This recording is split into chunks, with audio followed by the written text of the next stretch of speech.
Elijah Canlas nagpatattoo bilang tribute sa yumaong kapatid.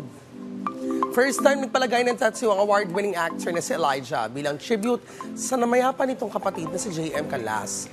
Ibinahagi ni Elijah sa kanyang IG post sa litrato ng kanyang tattoo. Isa itong kamay na naka-thumbs up na favorite pose daw ni JM at naka-enlace din dito ang pangalan ng kapatid.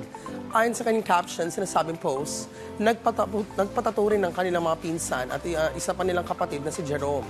Sa dulo ng kanyang post, inamin na aktor na hanggang ngayon ay matinding lungkot pa rin ang kanya nadarama. Quote-unquote, "I want you with me forever and always. We all do. I can't believe it hasn't even been a month. Thank you for being my strength. I miss you so much, it hurts. Pero kaya ito ni Kuya, kaya namin ito. We love you more than anything, JM. Habang buhay, habang buhay." Matatandaan noong August 3 nang sumakabilang buhay si JM sa edad na 17 matapos ang matinding pakikipaglaban sa depresyon.